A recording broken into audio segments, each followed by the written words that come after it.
গুপ্তচরবৃত্তি, দেশদ্রোহিতা, দুর্নীতিসহ অসংখ্য অভিযোগে অভিযুক্ত ইসকন নেতা চিন্ময় কৃষ্ণ দাস।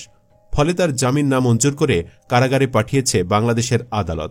যে খবরে বেজায় চড়েছে ভারতীয়রা। চিন্ময়কে মুক্তি না দেওয়ায় ক্ষুব্ধ হয়ে অনেক ভারতীয়রাই সামাজিক যোগাযোগ মাধ্যমে একের পর এক উস্কানিমূলক পোস্ট দিচ্ছেন। কেউ কেউ আবার বলছেন, চিন্ময়কে অতি দ্রুত মুক্তি না দিলে বাংলাদেশে আক্রমণ করে তারা চিন্ময়কে ছাড়িয়ে নিয়ে যাবেন। চিন্ময়কে কেন জামিন দিল না আদালত? চিন্ময় সহ ইসকনের অ্যাকাউন্টে যে 236 কোটি টাকা পাওয়া গেছে, সেই অর্থ কোথা থেকে এসেছে? চলুন বিস্তারিত জেনে নেওয়া যাক। চট্টগ্রাম নগরের কোতোয়ালি থানার জাতীয় পতাকা অবমাননার অভিযোগে রাষ্ট্রদ্রোহ মামলায় গ্রেপ্তার বাংলাদেশ সম্মিলিত সনাতনী জাগরণ জোটের মুখপাত্র চিন্ময় কৃষ্ণ দাস ব্রহ্মচারীর জামিন নামঞ্জুর করেছেন আদালত। বৃহস্পতিবার সকালে চট্টগ্রাম মহানগর দায়রা জজ মোহাম্মদ সাইফুল ইসলামের আদালত এই আদেশ দেন। বিষয়টি নিশ্চিত করেন চট্টগ্রাম মহানগরের দায়রা জজ আদালতের পাবলিক প্রসিকিউটর মোহাম্মদ মফিজুল হক ভূঁইয়া। আদালত সূত্র জানায়, গত 31 অক্টোবর রাষ্ট্রদ্রোহের অভিযোগে চিন্ময় কৃষ্ণ দাস সহ 19 জনের বিরুদ্ধে নগরের কোতোয়ালি থানায় মামলা করা হয়। 26 নভেম্বর চিন্ময় কৃষ্ণ দাস ব্রহ্মচারীর জামিন নামঞ্জুর করে কারাগারে পাঠানোর আদেশ দেন আদালত। 3 ডিসেম্বর জামিন শুনানির দিন থাকলেও কোনো আইনজীবী না থাকায় শুনানির দিন 2 জানুয়ারি ধার্য ছিল। গত বুধবার যে দুজনের জামিনের শুনানি ছিল, তাদের আইনজীবীও আসেননি। চট্টগ্রাম মহানগর দায়রা জজ আদালতের পাবলিক প্রসিকিউটর মোহাম্মদ মফিজুল হক ভূঁইয়া বলেন, আমরা জামিনের বিরোধিতা করেছি। আদালত শুনানি শেষে জামিন নামঞ্জুর করেন।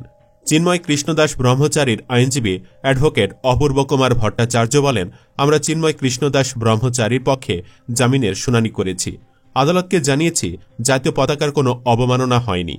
এর আগে সকাল 10:15টার দিকে চিন্ময় কৃষ্ণ দাস ব্রহ্মচারীর জামিন শুনানিতে অংশ নিতে আদালতে পৌঁছেন সুপ্রিম কোর্টের 11 আইনজীবীর একটি দল। এই শুনানিকে কেন্দ্র করে আদালত এলাকায় নিরাপত্তা জোরদার করা হয়। শুনানি শেষে চিন্ময় কৃষ্ণের আইনজীবীরা পুলিশি পাহারায় আদালত থেকে বের হয়ে গাড়িতে ওঠেন। এ সময় আদালত প্রাঙ্গণে 35 থেকে 60 জন আইনজীবী তাদের দালাল বলে স্লোগান দেন। চিন্ময়কে মুক্তি না দেওয়ায় আবারও বাংলাদেশের বিরুদ্ধে মিথ্যা খবর ছড়াচ্ছে ভারতীয় মিডিয়াগুলো। তারা বলছে, ইউনূসের আমলে নাকি বাংলাদেশে বিচারের নামে কার্যত প্রহসন চলছে। বিচার প্রক্রিয়া ছাড়াই, শুনানি ছাড়াই রাষ্ট্রদ্রোহী তকমা দিয়ে চিন্ময় প্রভুকে জেলে রেখে দিতে চায় বাংলাদেশ। ভারতীয়রা বলছেন, নতুন বছরে চিন্ময় প্রভু জামিন পাবেন, এমনটাই আশা করেছিলেন সকলে। যদিও তা না হয় ভেঙে পড়েছেন কলকাতা ইসকনের ভাইস প্রেসিডেন্ট রাধারমণ দাস। রাধারমণ দাস বলছেন, আমরা আশা করেছিলাম চিন্ময় প্রভু জামিন পেয়ে যাবেন। তার শরীর ভালো নেই, তার উপর জেলে রয়েছেন। আমরা হতাশ। আমার বলার মতো কোনো ভাষা নেই। খুবই দুঃখ পাচ্ছি জেনে যে আজও মুক্তি পেলেন না উনি। সন্ত্রাসীর জায়গা জেলে নয় বলেও জানান তিনি। ভারতীয় মিডিয়া বলছে, চট্টগ্রামের আদালতের শুনানির একাধিক ভিডিও ভাইরাল হয়েছে, যদিও সেই ভিডিওর সত্যতা যাচাই করা যায়নি। গুজব ছড়িয়ে ভারতীয় মিডিয়া বলছে, আদালতের ভেতর চরম বিশৃঙ্খলা দেখা গিয়েছে। এক পক্ষের নির্দেশের জোর জুলুমে বাংলাদেশের আদালতে রায় ঘোষণা করা হচ্ছে বলে উল্লেখ করছে ভারত। মুক্তি না দেওয়ার প্রসঙ্গে চিন্ময় কৃষ্ণ প্রভুর আইনজীবী সুমন কুমার রায় জানায়, আজকের রায়ে আমরা একেবারে অসন্তুষ্ট। তাই আমরা সিদ্ধান্ত নিয়েছি চিন্ময় কৃষ্ণের মামলা নিয়ে উচ্চ আদালতে যাব এবং আমাদের দৃঢ় বিশ্বাস সেখানে আমরা ন্যায় বিচার পাব। কিন্তু কেন, কোন যুক্তিতে তারা চিন্ময়ের জামিন আবেদন করছেন সে বিষয়ে কিছু জানা যায়নি। কারণ সনাতন ধর্মীয় সংগঠন ইসকনের 202টি অ্যাকাউন্টের সন্ধান পেয়েছে বাংলাদেশ ব্যাংকের আর্থিক গোয়েন্দা ইউনিট BFA-EEU। এসব ব্যাংক অ্যাকাউন্টে 236 কোটি 42 লাখ টাকা জমা দেওয়া হয়েছিল। এর মধ্যে গত 29 নভেম্বর পর্যন্ত উত্তোলন করা হয়েছে 223 কোটি 73 লাখ টাকা। ব্যাংক হিসাবগুলোতে জমা রয়েছে 12 কোটি 94 লাখ টাকা। এর পাশাপাশি ইসকনের বিতর্কিত নেতা চন্দন কুমার ধর ওরফে চিন্ময় কুমার দাসের নামে 3 কোটি 92 লাখ টাকা জমা হয়েছিল, যার প্রায় পুরো অর্থই উত্তোলন করা হয়েছে। এসব অ্যাকাউন্টে কারা অর্থ জমা দিয়েছিলেন ও জমাকৃত অর্থের উৎসের সন্ধানে কাজ শুরু হয়েছে। গোয়েন্দা সংস্থার সংশ্লিষ্ট সূত্র এ তথ্য জানিয়েছে। ধারণা করা হচ্ছে, আওয়ামী সরকার আর ভারতের পক্ষ থেকে এই বিশাল অঙ্কের অর্থ ইসকনের অ্যাকাউন্টে জমা দেওয়া হয়ে থাকতে পারে। এসব অর্থ খরচ করে ইসকন তাদের দলে সাধারণ মানুষকে ভিড়িয়ে থাকে। এর আগে গত 30 নভেম্বর বিতর্কিত নেতা চন্দন কুমার ধর ওরফে চিন্ময় কুমার দাস সহ ইসকনের 17 জনের ব্যাংক হিসাবে লেনদেন 30 দিন স্থগিতের নির্দেশ দিয়েছিল BFA-EEU। ওই দিনই BFAEEU এসব ব্যাংক হিসাবে লেনদেন স্থগিতের এর নির্দেশনা দেশের বিভিন্ন ব্যাংক ও আর্থিক প্রতিষ্ঠানের কাছে পাঠিয়েছিল। যাদের ব্যাংক হিসাবে লেনদেন স্থগিত করা হয়েছে তারা হলেন চিন্ময় কৃষ্ণ দাস, কার্তিক চন্দ্র দে, অনিক পাল, সরোজ রায়, সুশান্ত দাস আরও অনেকেই। সংশ্লিষ্ট সূত্র জানায়, ইসকনের ব্যাংক হিসাবে তথ্য চেয়ে এর আগে BFAEEU থেকে বিভিন্ন ব্যাংক ও আর্থিক প্রতিষ্ঠানে চিঠি দেওয়া হয়েছিল। ব্যাংকগুলো থেকে প্রাপ্ত তথ্যের ভিত্তিতে একটি প্রতিবেদন তৈরি করে BFAEEU। এসব প্রতিবেদন পুলিশের দুটি গোয়েন্দা শাখায় পাঠানো হয়েছে। একটি গোয়েন্দা সূত্র জানিয়েছে, ইসকনের এ পর্যন্ত 202টি ব্যাংক হিসাবে তথ্য পেয়েছে BFAEEU।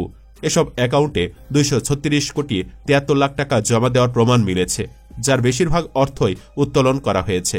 এসব অর্থ কারা জমা দিয়েছে, তাদের অর্থের উৎস কি কি কাজে ব্যয় হয়েছে, এসব তথ্য এখন খতিয়ে দেখা হচ্ছে। এর আগে চিন্ময়ের অনুসারীরা আদালতে হামলা করে এক আইনজীবীকে হত্যা করে। চট্টগ্রামে আইনজীবী সাইফুল ইসলাম হত্যায় সরাসরি জড়িত ব্যক্তিদের পাশাপাশি পরিকল্পনাকারীদেরও বিচারের আওতায় আনার দাবি জানানো হয়েছে। বুধবার আদালত প্রাঙ্গণে চট্টগ্রাম জেলা আইনজীবী সমিতি আয়োজিত এক মানববন্ধনে এই দাবি জানানো হয়। একই সঙ্গে দ্রুত তদন্ত শেষ করে মামলাটি দ্রুত বিচার ট্রাইব্যুনালে বিচারের দাবিও জানানো হয়। উল্লেখ্য, চিন্ময় নিজে তো ভয়ঙ্কর রাষ্ট্রদ্রোহিতায় জড়িতই।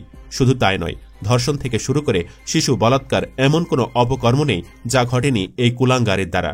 অথচ সকল ধর্ম বর্ণে শিশু বলাৎকার হল নিষিদ্ধ ও হারাম। তারপরও ইসকন নেতা চিন্ময় প্রায় সময় শিশুদের সাথে বলাৎকার ও নারীদের সঙ্গে যৌন কাজে লিপ্ত থাকে। এটি সুস্পষ্টভাবে প্রমাণিত হয়েছে যে তিনি এই কাজে লিপ্ত। এ কারণে তাকে ইসকন থেকে বিভিন্ন সময় সতর্কও করা হয়।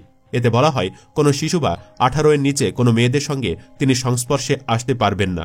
এছাড়া নারীদের সঙ্গে রাত্রিযাপন ও দিনের বেলায় সংস্পর্শে আসতে পারবেন না। এ নিয়ে সনাতন ধর্মাবলম্বীদের মাঝে চলছে তুমুল বিতর্ক। এছাড়া হিন্দু উগ্রবাদী সংগঠন ইসকনের সাবেক নেতা ও বাংলাদেশ সম্মিলিত সনাতনী জাগরণ জোটের মুখপাত্র চিন্ময় কৃষ্ণ দাস ভারতের এজেন্ডা বাস্তবায়ন করে যাচ্ছে। এমনকি ফ্যাসিস্ট ও খুনি হাসিনাকে দেশে ফিরিয়ে আনতে এই ইসকন নেতা বিভিন্ন ষড়যন্ত্র করে যাচ্ছে, যা বিভিন্ন সময় ফোনালাপের মাধ্যমে প্রমাণ হয়। কিছুদিন আগেও চট্টগ্রামে বিশৃঙ্খলার পেছনে তার ইন্ধন রয়েছে বলেও প্রমাণ পাওয়া যায়। মূলধারার হিন্দুরা অবশ্য বলছেন, হাতে গোনা কিছু সন্ত্রাস ও লুটপাটকারী চিন্ময়ের পেছনে রয়েছে। যারা পেছনে রয়েছে তারা কোনো ধর্ম বর্ণের নয়, বরং তারা সন্ত্রাস ও উগ্রবাদী। এগুলো স্বয়ং হিন্দু ধর্মের অনেক নেতাদের মতামত। আশিস কুমার দাস নামে একজন ফেসবুকে লিখেছেন, চিন্ময় কবে দেশের নেতা হলো? তিনি কি দেশের কোনো ভালো কাজ করেছে? বরং তিনি চান দেশে একটা দাঙ্গা লাগাতে। আর দাঙ্গা লাগলে কি আমাদের জন্য ভালো হবে? এটা হলে আমাদের জন্যই খারাপ হবে। পরে আমরা দেশে থাকতে পারবো না, যেভাবে 1971 ও 1947 সালে আমরা দেশে থাকতে পারিনি। আমরা চাই সবাই সুখে শান্তিতে থাকুক। সুপ্রিয় দর্শক, ইসকন নেতা চিন্ময়ের জামিন না মঞ্জুরের ঘটনায় আপনি খুশি কিনা? কমেন্ট বক্সে জানিয়ে দিন আপনার মতামত। ভিডিও ভালো লাগলে লাইক দিন এবং শেয়ার করুন। চ্যানেলটি এখনো সাবস্ক্রাইব করে না থাকলে সাবস্ক্রাইব করুন। ধন্যবাদ।